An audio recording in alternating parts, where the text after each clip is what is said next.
누가복음 22장 24절에서 38절까지 말씀입니다. 오늘 이 말씀은 어제 묵상했던 유월절 만찬 후에 이어지는 말씀으로 예수님은 성찬의 의미가 우리를 위해서 흘리시는 피와 찢기시는 몸이라고 하시면서 너희가 다 예수 그리스도의 구속의 은혜로 한 몸과 한 잔에 참여하는 한 지체가 되었다고 말씀하셨습니다.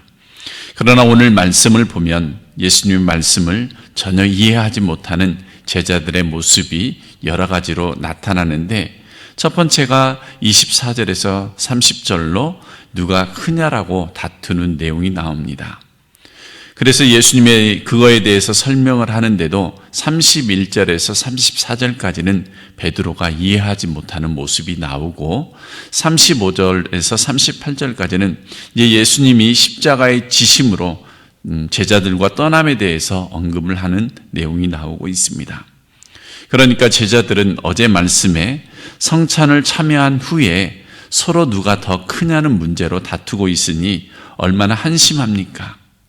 성찬이라는 것은 유월절 어린 양이신 예수 그리스도 안에서 우리가 한 몸이라는 건데, 제자들은 누가 크냐고 다투고 있으니 잘못된 그런 생각이 그들 속에 계속 자리 잡고 있다는 것을 보여줍니다. 그래서 예수님이 누가 크냐고 다툼을 일으킨 제자들에게 교훈하러 주신 말씀이 25절에서 30절까지입니다. 이 부분도 세 가지로 나누어 보면 25절에는 이방 임금의 예를 들어서 설명을 하고, 26절과 27절은 너희는 그러면 그들과 다르게 살아야 된다는 것을 언급을 하고, 28절에서 30절은 제자들에게 주신 특권, 권세에 대한 부분들을 다루고 있습니다. 먼저 25절의 말씀을 보면 예수님께서 이르시되 이방 임금들은 그들을 주관하며 집권자들은 은인이라 칭함을 받으나. 여기서 이방인의 임금들은 누구를 가리키냐면 꼭 세상의 임금들만 말하는 것이 아니라 한마디로 세상 사람들로, 다시 말하면 세상 정신으로 사는 자들을 말하고 있습니다. 그러나 30절의 말씀을 보면 너희로 내 나라에 있어. 그러니까 이 말씀은 너희 제자들과 현재 성도들은 하나님의 나라의 임금이라는 말입니다. 그러니까 이방의 임금이라는 것은 세상 사람들로 그 삶의 자세가 세상 정신으로 가득 차 있어서 지금 너희들처럼 누가 더 높냐, 누가 더 존경을 받느냐, 누가 누구를 다스리고 지배하느냐, 누가 더 대접을 받고 있느냐, 이러한 모습으로 살아가는 사람들인데, 이러한 모습을 성경에서는 세상 정신에 지배받는 자들이다라고 말씀합니다. 세상 정신을 가장 잘 설명하는 말씀이 요한일서 2장에 보면 잘 나타나는데, 2장 14, 15절을 말씀을 보면 육신의 정욕과 안목의 정욕과 이생의 자랑이라고 합니다. 여기서 이생의 자랑이 해당되는 부분인데, 남을 지배하고 다스리고 대접받는 것을 인생의 목표로 삼기 때문에 남보다 높아지려고 수단과 방법을 가리지 않고 그러한 욕심을 채우기 위해서 누가 크냐로 서로 싸우며 살아가는, 높은 자리에 앉게 되는 사람을 성공한 사람이라고 이생의 자랑으로 세상 정신으로 사는 사람들을 말하고 있습니다. 그런데 이것은 세상 사람들의 모습인데 예수님의 제자들도 이러한 생각과 마음을 가지고 있다는 겁니다. 예수님의 제자들 속에 있다는 것을 오늘 우리를 살아가는 성도된 우리들의 이 교회 공동체 안에도 있다는 말이 되는 거죠. 이것은 하나됨, 한몸됨을 인정하지 않는 삶의 모습으로 이방의 임금들이나 하는 모습, 지금 예수님이 그 말씀을 하고 있습니다. 그러니까 세상 정신은 이렇습니다. 누가 지배하느냐, 누가 더 존경받고 대접을 받으며 누가 더 많이 가졌느냐라고 사람을 평가하지만, 너희는 기독교 정신으로 사는 그런 너희는 그렇지 않다라고 말씀을 합니다. 즉 세상 정신은 육신의 정욕과 안목의 정욕과 이생의 자랑이어서 자랑스럽고 남을 지배하고 다스리고 대접받는 것을 인생의 목표로 삼기 때문에 서로 싸우지만 기독교 정신은 다르다라고 말씀을 하면서 26절에 이렇게 말씀하죠. 너희는 그렇지 않을지니, 그러니까 세상 정신으로 싸우는 그들과는 너희는 다르게 살아야 됨을 지금 말씀하고 있는데, 너희 중에 큰 자는 젊은 자와 같고 다스리는 자는 섬기는 자와 같을지니 앉아서 먹는 자가 크나 섬기는 자가 크나 앉아서 먹는 자가 아니냐. 그러나 나는 섬기는 자로 너희 중에 있노라. 지금 제자들에게 주신 권세에 대한 부분들을 말씀하고 있는데, 너희는 나의 모든 시험 중에 항상 나와 함께한 자들이다. 그러면서 아버지께서 나라를 내게 맡기신 것처럼 나도 너희에게 나라를 맡긴다고 하셨습니다. 그러니까 신약 성경의 제자는 현재 예수 믿는 성도된 우리들을 말씀하고 있습니다. 그러니까 이 세상 나라는 지배받고 존경받고 대접받고 이런 것이 세상 나라가 추구하는 목표인데, 26절에 보면 너희는 그렇지 않다. 너희는 그렇게 하면 안 된다는 말씀이 핵심이죠. 너희 중에 큰 자는 젊은 자와 같고 다스리는 자는 섬기는 자처럼 해야 한다고 말씀하고 있습니다. 여기서 큰 자는 젊은 자와 같다는 말은 교회는 어른이 없다는 겁니다. 하나님의 교회에는 어른이 없어야 되고, 좀 더 엄밀히 말하면 어른 행세를 하는 자가 없어야 됩니다. 왜 그러냐면 그건 기독교 정신이 아니기 때문입니다. 나이를 많이 먹은 어른이든 직분으로 어른이라고 생각하거든 모두 다 젊은 자와 같아야 한다는 말씀이죠. 즉 아무리 큰 자라도 어른이 아니라는 뜻입니다. 이것이 기독교 정신이죠. 이러한 모습의 교회가 되어야 하고, 이것이 그리스도인의 삶이어야 합니다. 어려운 이야기가 아니죠. 우리가 이러한 생활을 하려면 말씀을 진리로 받아야 하는데, 말로는 진리라고 하지만 실은 그렇게 살아가지 못하는 것은 자기만의 생각과 인생관을 가지고 자신이 필요한 성경 구절의 말씀만 받아들이며 사는 자들이 많기 때문에 그렇습니다. 그러나 바른 성도라면 내 생각과 내 인생관을 다 무시하고 다 내려놓고 하나님의 말씀의 기준을 가지고 다시 나의 인생관을 정립해야 합니다. 그런데 오늘날 교회는 정말 어른이 많습니다. 섬김을 받으려고 하는 사람들이 너무 많다는 거죠. 그것은 세상 정신이고 죄인된 모습입니다. 심지어 예수님조차도 우리에게 오늘 27절의 말씀처럼 나는 너희를 섬기는 자라라고 말씀을 하지 않습니까? 그런데 교회에서는, 기독교에서는 섬기는 자가 크다고 말씀하시면서 예수님 자신이 지금 말씀을 하지만 우리의 현실은 그렇지 않습니다. 존경을 받고 섬김을 받으려는 자가 많기 때문에 교회에 문제가 생기고 많은 분란이 일어나고 다툼이 일어나는 겁니다. 28절에서 30절 말씀을 보시면 너희는 나의 모든 시험 중에 항상 함께한 자들이라고 말씀하면서 맡긴 모든 부분들을 이야기하죠. 그러니까 너희는 나의 모든 시험 중에 함께한 자들이고 내 아버지께 나라를 예수님께 맡기셨는데, 예수님이 우리들에게 맡김으로 하나님의 나라에 있게 한다는 말씀인데 30절이 핵심이죠. 30절에 너희로 내 나라에 있는 자는 바로 성도된 우리를 말하고, 예수님 당시에는 제자들이죠. 만왕의 왕이신 예수님과 함께 한 상에 앉아서 먹고 마시는 자들이라는 겁니다. 이것은 유월절 성찬식을 하신 직후에 하신 말씀이라는 것을 우리는 주의 깊게 생각해 봐야 합니다. 초대교회는 성찬식을 모일 때마다 했습니다. 그러니까 성찬식이라는 것은 요즘으로 말하자면 예배와 비슷합니다. 그렇다면 우리가 예배 드리러 와서 이렇게 앉아 있는 것은 만왕의 왕이신 예수님의 식탁에 앉아서 그분과 함께 식사를 하는 것과 같은 뜻입니다. 그런 의미에서 저와 여러분은 만왕의 왕이신 하나님의 식탁에 함께 앉아서 먹고 마시는 자들인 겁니다. 우리 교회 공동체가 정말 그러한 마음으로 함께 모여서 예배하고 함께 모여서 교제하고 함께 그렇게 살아갔으면 참 좋겠습니다.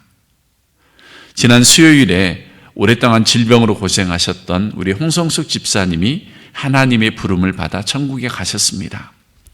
그런데 수요일날 담임 목사님의 장례 광고를 듣고 성도들이 마음으로 하나됨을 표현하는 그런 모습을 볼 때 저는 너무나 흐뭇했습니다. 비록 많은 교제를 나누지 못했던 분이지만 한몸됨, 하나됨을 몸소 보여주면서 한 상에 둘러앉아 식사하는 듯한 성찬에 참여하는 이러한 모습을 보여줬기 때문에 매우 행복했습니다. 우리는 만왕의 왕이신 예수님과 함께 먹고 마시는 왕이라는 특권을 가지는 자들입니다. 그것을 오늘 본문은 마음을 은혜로 또 굳게 하는 것이 더 아름답다라고 하는 겁니다.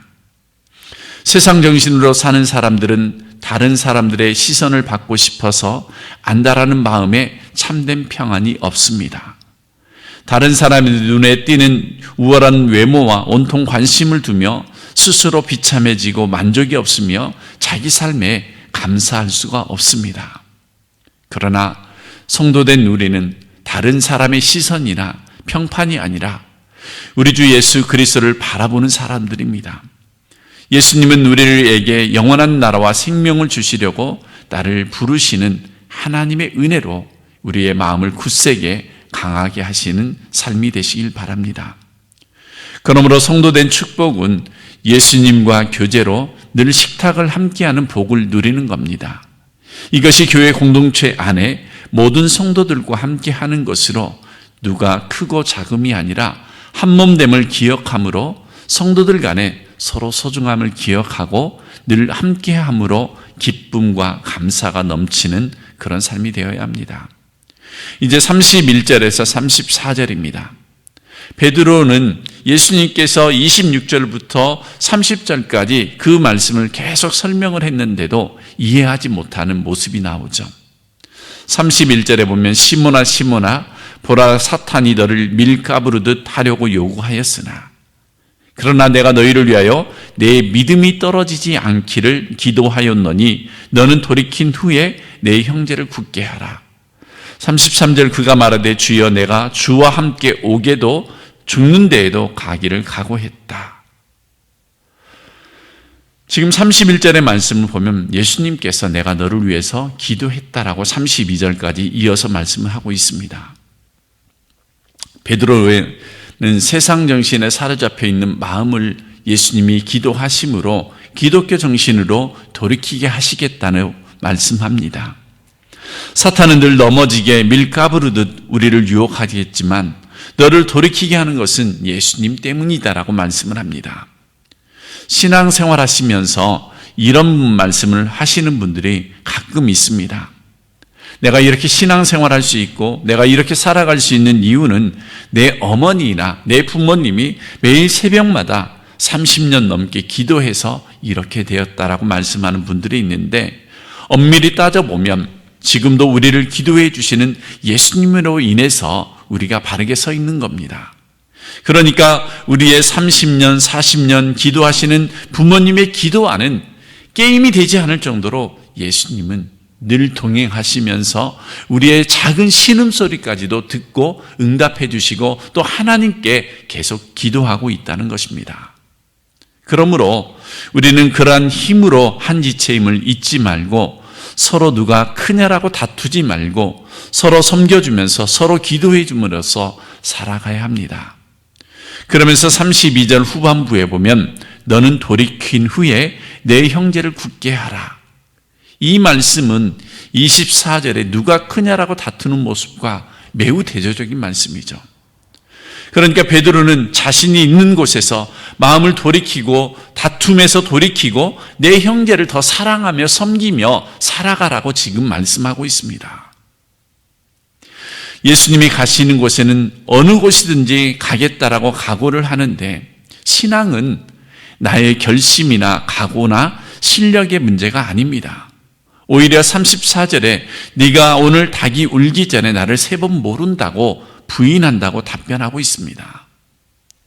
인간이 자기 결심이나 실력이나 자기 능력으로 무엇을 할 수 있는 자들이 못 되는데 할 수 있다고 말하는 분들이 매우 많습니다. 그러면서 신앙도 나의 결심이나 실력의 문제가 아닌데 내가 얼마나 많이 일을 악물고 하는가가 문제가 아니라 인간의 연약함을 인정하는 것이 오히려 참된 신앙인의 모습이죠. 베드로도 그렇지만 이 시대를 살아가는 많은 성도들은 자신의 힘과 능력으로 가능하다고 하지만, 그러나 주님의 도우심과 그 은혜를 인정하는 것이 참된 신앙입니다. 신앙은 나 자신이 강하고 능력 있는 자가 되어가는 것이 아니고, 내 스스로 힘없는 자가 되어가는 것이 아니고, 오히려 나의 연약함 때문에 주님을 더 인정하고 주님과 더 붙들고 살아가는 그런 자라는 것을 지금 말씀하고 있습니다. 그래서 주님의 도우심을 인정하고 주님의 은혜를 인정하는 어린아이와 같은 자가 되는 것이죠. 바로 이 신앙의 문제는 오늘 누가 더 크냐 하는 문제와 연관이 있습니다. 그래서 베드로가 된 것은 다른 제자들보다 더 잘났고 뛰어나서가 아니라 하나님께서 그를 붙들어 주시고 연약함에도 이끌어 주시고 계속해서 기도해 주심으로, 함께 해 주심으로 베드로가 된 것이죠. 그러니까 이 앞에 부분을 정리하자면, 신앙이라는 것은 나의 실력이나 각오나 능력이나 재능 이런 것들이 아니고, 오히려 주님의 도우심과 은혜를 인정하고 거기에서 우리의 삶이 함께 나누면서 서로 위로하면서 공동체 안에서 살아가야 되는 겁니다. 우리가 누가 큰지 도토리 키지게 할 필요가 없습니다. 우리는 모두 다 죄인이지 않습니까? 모두 다 죽었던 자들이 아닙니까? 하나님의 은혜가 아니면, 예수 그리스도의 대속의 보혈의 피가 아니면 우리는 아무런 존재도 아니기 때문에 그렇습니다. 그런데도 늘 다투는 원인들을 보면 내가 잘났네, 네가 잘났네, 그런 문제로 서로 다투고 있다는 거죠. 우리는 서로 섬겨주고 한몸된 한 지체됨을 기억하면서 그렇게 살아감으로 우리 교회가 더 아름다운 교회로, 정말 하나님께서 인정하는 서로 섬겨주고 서로 형제를 더 굳세게 해주는 그런 아름다운 교회가 되기를 부탁을 드리겠습니다. 이제 마지막 문단 35절로 38절은 예수님이 지금 자신이 떠나는 것에 대해서 말씀하고 있습니다. 35절 36절에 보면 너희가 전대와 배낭과 신발도 없이 보냈을 때 너희에게 부족함이 있었느냐라는 질문을 하면서 답변을 하고 있습니다. 없었다라는 거죠. 그러나 이제는 전대를 가지고 배낭도 가지고 검도 없느냐라는, 옷을 팔아서 살지어다라고 그런 사실을 말씀하고 있는데, 이 말씀은 실제로 제자들에게 너희가 이제 배낭이나 검이나 옷을 팔아가지고 이런 걸 가지고 세상에 나가라는 말씀이 아니라, 실제로 무엇을 가지라는 말씀이 아니라, 너희가 갖지 않았을 때, 너희가 나와 함께 생활했을 때, 아무것도 갖지 않았을 때 너희에게 부족함이 없었더냐, 부족함이 있더냐, 지금 그 질문을 하고 있는 것이죠. 그러면서 이제는 가져라라는 말씀을 뭐냐면, 이것은 사실은 준비해야 되고 각오해야 된다는 뜻입니다. 예수님의 고난과 십자가에 대해서 말씀을 하면서 준비 이야기를 하고 있습니다. 37절에 이것은 말씀의 성취라고 미리 예수님이 가르쳐 주십니다. 38절에 보면 베드로와 제자들은 이 말씀까지도 이해를 하지 못하고 있습니다. 그러면서 여기 검이 2개 있다라고 답변하는 모습이 나오죠. 그러자 예수님이 족하다. 여기서 족하다라는 표현은요, 예수님이 알았다는 말씀으로 하는 것이 아니라, 쉽게 말씀드리자면 이런 경우 있지 않습니까? 어떤 말을 해도 못 알아듣는 사람에게 우리가 그러지 않습니까? 됐어, 됐네. 결국 제자들이 예수님이 십자가에서 죽으시고 부활하시기 전까지는 제자들이 예수님이 하시는 말씀과 행동에 대해서 온전히 이해를 못했다는 것을 보여주고 있습니다. 이 시대를 살아가는 많은 성도들은 어떨까요? 하나님의 말씀을 100% 다 이해하고 받아들이면서 살아갈까요? 물론 그렇게 살아가려고 노력하는 분들이 참 많습니다. 그러나 많은 분들이 하나님의 말씀을 바르게 이해하지 못하고 세상 정신에 억눌려서 서로 다투고 살아가는 그런 경우들이 너무나 많이 있습니다. 이제 말씀을 맺겠습니다.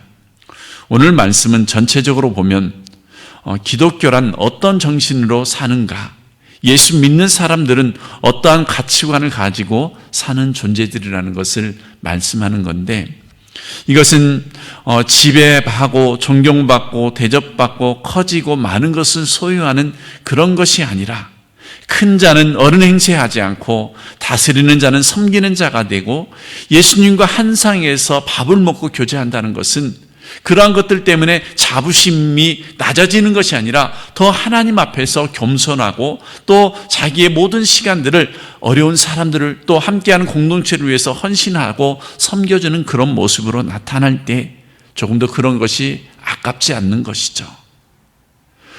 그래서 서로 다툴 필요가 없고 함께하는 아름다운 공동체의 모습으로 살아가는 겁니다. 우리는 이미 받아야 할 복을 엄청 받고 있는 자들입니다. 만왕의 왕 되신 예수님과 한 상에서 먹고 마시는 자가 되었습니다. 그렇기 때문에 신앙이라 하는 것은 내 실력과 능력과 결심과 각오가 아닙니다. 오히려 그런 모든 것들을 다 내려놓고 주님을 의지하면서 살아가는 겁니다. 이 신앙이라는 것은 결국 어린아이처럼 주님의 은혜를 붙잡는 것이고 주님의 도우심과 이미 주신 축복들을 붙잡고 사는 것입니다. 그리고 저와 여러분이 예수 그리스도의 은혜와 그 축복을 붙잡고 살아갈 때에 겸손히 또 섬기는 그런 모습으로 살아갈 수 있고, 그러한 모습을 통해서 교회 안에서 아름다운 열매가 맺어지고 또 세상에 나가서도 하나님의 자녀로서 빛이 되고 풍성한 열매를 맺는 삶을 살아갈 것을 기대해 봅니다. 바라건대 오늘이 고난주간이라고 합니다. 고난주일이라고도 하죠. 예수님께서 나를 위하여 십자가에 죽으신 그 은혜를 다시 한번 기억하는 그런 복된 주일이 되시고, 정말 그러한 마음을 가지고 겸손하게 다툼이 아니라 서로 섬김이 있고 서로 나눔이 있고 아름다운 교제가 있는 우리 교회가 되기를, 또 우리 자신들이 그러한 성도로서 살아가기를 부탁을 드리겠습니다. 기도하겠습니다.